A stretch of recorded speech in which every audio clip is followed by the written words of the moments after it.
Hello and again welcome to my YouTube channel Danish career counselling. और मैं doctor Mohammad Danish आज आप लोग के लिए जो एक वीडियो शेयर कर रहा हूँ, ये वीडियो है regarding how to improve your communication. Okay, किस तरीके से हम अपनी कम्युनिकेशन को अच्छा करें या इम्प्रूव करें। तो आज का जो सेशन है मैं इसी टॉपिक के ऊपर डिवोट करूँगा। आज मैंने ये टॉपिक क्यों चुना, उसके पीछे एक रीज़न है। मैंने देखा कि बच्चे जो पढ़ाई करके निकल रहे हैं, ग्रेजुएशन करके निकलते हैं या कई बार पोस्ट ग्रेजुएशन भी करने के बाद जब हम उनसे बातचीत करते हैं या उनसे इंटरेक्ट करते हैं तो अमूमन तौर पर मैंने ये पाया कि उनकी कम्युनिकेशन जो है बहुत वीक होती है। अब कम्युनिकेशन से क्या हम समझते हैं? क्या कम्युनिकेशन इंग्लिश में बात करने को हम कम्युनिकेशन बोलते हैं? तो मैं कहूँगा नहीं, क्योंकि इंग्लिश में बात करना या इंग्लिश में कम्युनिकेट करना कम्युनिकेशन का होल सोल पार्ट नहीं है। This is a part of communication, जिसे हम बोलते हैं इंग्लिश में कम्युनिकेट करना। लेकिन कम्युनिकेट इंग्लिश में भी किया जाता है, कम्युनिकेट हिंदी भाषा में भी किया जाता है। तो आज का जो टॉपिक है वो ये है कि हम अपनी कम्युनिकेशन को कैसे इम्प्रूव करें। तो जैसा कि मैंने बताया कि जब मैं बच्चों से इंटरेक्ट करता हूँ या जो बच्चे ग्रेजुएशन करके आते हैं, बीए, बीएससी, बीकॉम, या कई बार मैंने देखा जो एमए, एमएससी, एमकॉम करने के बाद भी बच्चों को नॉलेज तो होती है लेकिन कहीं ना कहीं वो कम्युनिकेशन में बहुत लैग करते हैं। वो बोलने में झिझकते हैं, वो बात नहीं कर पाते हैं। अगर हम इंग्लिश छोड़े, अगर हम उनसे कहते हैं हिंदी में ही बात करिए या हिंदी में ही कोई चीज़ समझाने की कोशिश करिए, तो वो बता नहीं पाते हैं, बताने में असमर्थ रहते हैं या कम्युनिकेट करने में उनको दिक्कत होती है। तो इसकी वजह क्या है, क्या रीज़न है, किस वजह से वो कम्युनिकेट नहीं कर पाते हैं अच्छे से, क्या रीज़न रहता है? तो कई सारे रीज़न होते हैं। कई बार ऐसा होता है कि उनकी जो अपब्रिंगिंग होती है या जो पालन पोषण होता है वो इस तरीके के माहौल में होता है कि या तो उनको दबा के रखा जाता है या उनको वो एनवायरनमेंट नहीं मिला होता है कि जहाँ पर वो अपने आप को ओपन अप करें या बोलें। या ये भी हो सकता है कि वो अच्छे लोगों के साथ उनका उठना बैठना नहीं है या कोई अच्छी उनको टीचर्स का साथ नहीं मिला है या कॉलेज एजुकेशन में उनका जो है कोई अच्छे टीचर्स के साथ उनका वास्ता नहीं पड़ा है। तो कहीं ना कहीं एनवायरनमेंट से उनका इंट्रैक्शन नहीं हुआ है। तो ये बहुत सारी चीज़ें होती हैं। और कई बार जो उनकी बच्चों की पर्सनैलिटी होती है वो ख़ुद भी इस तरीके की होती है कि वो बोलने में असमर्थ होते हैं या कम्युनिकेट नहीं कर पाते। तो अगर हम कम्युनिकेशन की बात करें तो हम कम्युनिकेशन से क्या समझते हैं? कम्युनिकेशन या कम्युनिकेट करने से मतलब होता है कि हम जो भी बात कहना चाह रहे हैं वो अपनी बात अच्छे से सामने वाले को बता दें या पहुंचा दें, और वो बात जो हम कहना चाहते हैं वही बात उसी मैसेज में वो सामने वाले को समझ में आए और वो उस बात का रेस्पॉन्स करे, यानी कि उसको रेस्पॉन्ड करे उस बात को। तभी हम समझ पाते हैं कि हाँ, हमने जो बात सामने वाले तक पहुंचानी चाहिए वो उस तक पूरी तरीके से पहुंची। तभी हम इसको बोलते हैं कि कम्युनिकेशन कंप्लीट हुई। अब कम्युनिकेट करने के लिए हिंदी भाषा का भी यूज़ किया जाता है, कम्युनिकेट करने के लिए इंग्लिश भाषा का भी यूज़ किया जाता है। और आजकल सबसे ज़्यादा पूरे वर्ल्ड में हम सब जानते हैं कि पूरे दुनिया में इंग्लिश जो है वो सबसे ज़्यादा एक्सेप्टेबल लैंग्वेज है, most use language in communication. सबसे ज़्यादा कम्युनिकेशन में इंग्लिश का इस्तेमाल किया जाता है। धीरे धीरे जो है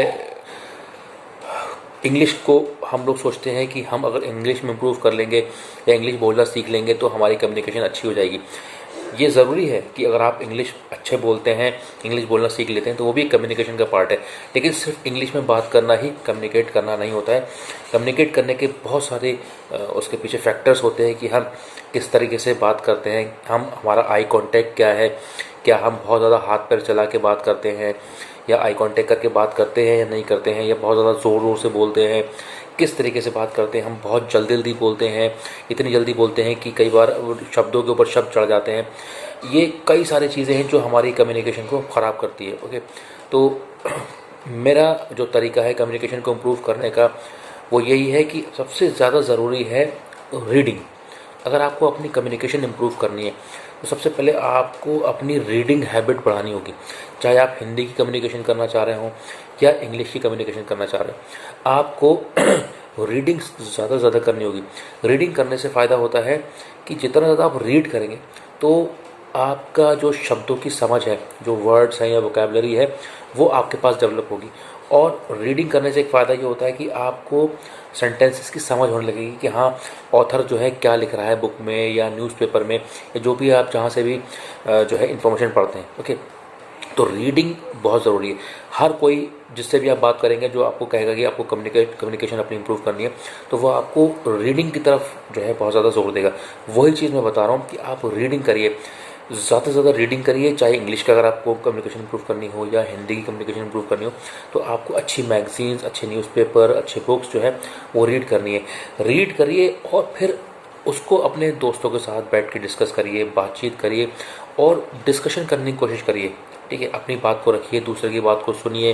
ठीक है, यही नहीं कि आप अपनी बात कहे जा रहे हैं और सामने वाले की नहीं सुन रहे हैं, वो कम्युनिकेशन का पार्ट नहीं। कम्युनिकेशन का पार्ट ये भी है कि जब सामने वाला बोले तो आप उसे सुने और उसकी बात को पूरा सुनने के बाद फिर आप उसकी बात का जो है जवाब दें या रेस्पॉन्ड करें। तो इस तरीके से कम्युनिकेशन मॉडल डेवलप होते हैं और कम्युनिकेशन की जाती है। आपको आंखों में आंखें डाल के बात करनी है और ज़्यादा हाथ पैर मूव करके बात नहीं करनी है। कुछ लोग होते हैं जैसे हाथ पैर चला के बात करते हैं, हाथ हिलता रहता है उनका, पैर हिलता रहता है, तो ये शो करता है कि आपको कहीं ना कहीं कॉन्फिडेंस की प्रॉब्लम है और कॉन्फिडेंस की दिक्कत है। तो जैसा कि मैंने बताया कि आपको रीडिंग करनी है, read as much as you can. Okay, और शब्दकोश अच्छा करिए अपना, चाहे हिंदी का शब्दकोश हो चाहे इंग्लिश का शब्दकोश, जिसे हम बोलते हैं वोकैबलरी, वोकैब को कलेक्ट करते रहिए और वोकैब को यानी वोकैबलरी को या शब्दकोश को अपनी भाषा में इस्तेमाल करने की कोशिश करिए। जो भी आप नए नए शब्द निकाल रहे हैं या सीख रहे हैं उनको आप अपनी जो है आमतौर की भाषा में इस्तेमाल करने की कोशिश कीजिए। आप देखेंगे स्लोली एंड ग्रेजुअली जो है धीरे धीरे आपकी कम्युनिकेशन जो है, आपका बोलने का तरीका, आपका बातचीत करने का तरीका, ठीक है, वो सारी चीज़ें जो है इम्प्रूव होंगी। अब बहुत से बच्चे क्या करते हैं, अपनी कम्युनिकेशन इम्प्रूव करने के लिए जो छोटे छोटे इंस्टीट्यूट्स होते हैं वो ज्वाइन कर लेते हैं कि भाई हमारा 1 महीने में कम्युनिकेशन इम्प्रूव हो जाएगी, 2 महीने में कम्युनिकेशन। ऐसा नहीं है, हमेशा याद रखिएगा ये एक कंटिन्यूस प्रोसेस है। आपको स्टार्ट कर देनी है और ये लाइफ लॉन्ग चलती है, धीरे धीरे धीरे धीरे करके आपकी कम्युनिकेशन इम्प्रूव होती जाती है। और आप सोचें कि भाई मैं 15 दिन किसी कोई क्लासेस ज्वाइन कर लूँ या 1 महीना कोई क्लासेस ज्वाइन कर लूँ और 1 महीने बाद मैं एकदम से जो है बहुत अच्छा स्पीकर बन जाऊँ, तो ये कभी पॉसिबल नहीं है। ये चीज़ धीरे धीरे धीरे धीरे धीरे धीरे आपके अंदर आती जाएगी और आप उसमें निपुण होते जाएंगे, उसमें एक्सपर्ट होते जाएंगे। जितना ज़्यादा आप रीडिंग करेंगे, जितना ज़्यादा आप बोलेंगे, उतना ज़्यादा आपकी कम्युनिकेशन इम्प्रूव होगी। कम्युनिकेशन कभी भी घर में बैठ के, कमरे के अंदर बैठ के इम्प्रूव नहीं हो सकती। ये उसी तरीके से है कि अगर आपको तैरना है तो आपको स्विमिंग पूल में उतरना पड़ेगा या पानी में उतरना पड़ेगा, बिना उसमें उतरे आप तैरना नहीं सीख सकते। आप सोचें कि मैं दूर बैठ के, किनारे बैठ के स्विमिंग सीख जाऊँ या तैरना मुझे आ जाए, तो पॉसिबल नहीं है। तो इसके लिए आपको जितनी जल्दी हो सके उतनी जल्दी कूदना पड़ेगा और धीरे धीरे धीरे धीरे ये मान के चलिए कि ये चीज़ टाइम लेती है। 6 महीना, साल भर, 1.5 साल, 2 साल, जैसे जैसे टाइम बढ़ता जाएगा तो ये चीज़ आपकी दूर होती जाएगी। तो इससे फ़ायदा ये होगा, एक तो आपकी जो हेजिटेशन है, ये जिसे हम झिझक बोलते हैं, झिझक ख़त्म हो जाएगी। आप लोगों से बात कर पाओगे, बातचीत करने में समर्थ हो पाओगे और अपनी बात को सामने वाले तक रख पाओगे। ओके, अब वो चाहे आप हिंदी में करो या इंग्लिश में करो। अब बहुत से लोगों को मैंने देखा है कि जब वो बात करते हैं तो सामने वाले की सुनते ही नहीं है, खुद ही बोलना शुरू कर देते हैं और किसी को बोलने ही नहीं देते। ये कम्युनिकेशन नहीं है। कम्युनिकेशन का मतलब होता है अपनी बात को सामने वाले तक पहुंचाना और सामने वाली बात को सुनकर अच्छे से समझना और उसका फीडबैक देना। तो ये एक कम्युनिकेशन का मॉडल है जो हम लोग बच्चों को पढ़ाते भी हैं कि कम्युनिकेशन क्या होती है, कि भाई उसमें एक जो है इन्फॉर्मेशन को कोड करके मैसेज की फॉर्म में सामने वाले को देता है, उसमें वो रिसीवर जो है उसे रिसीव करता है और फिर वो फीडबैक देता है कि हाँ उसको मैसेज समझ में आ गया और इससे जो है पूरा कम्युनिकेशन मॉडल कंप्लीट हो जाता है। ओके, तो कम्युनिकेशन का मतलब होता है अपनी बात को सामने वाले तक पहुंचाना और उसकी बात को समझ के उसका फीडबैक देना। Then this whole model of communication gets completed. Okay, तो एक तो चीज़ ये हो गई। तो जो मैंने बताया कि आपको रीड करना है, अच्छे से रीड करना है, ज़्यादा से ज़्यादा रीडिंग करनी है।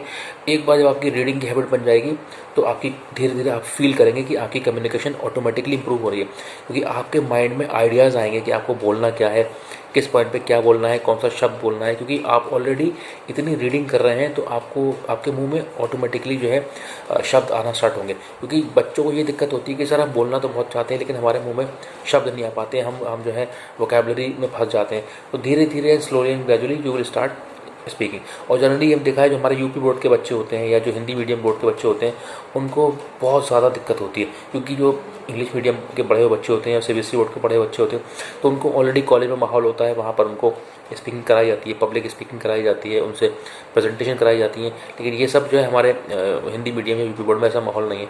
तो बच्चों को नॉलेज तो बहुत ज़्यादा होती है, लेकिन कहीं ना कहीं वो कम्युनिकेशन बहुत लैक करते हैं और इस वजह से उन्हें आगे जाके जॉब्स में बहुत दिक्कत होती है।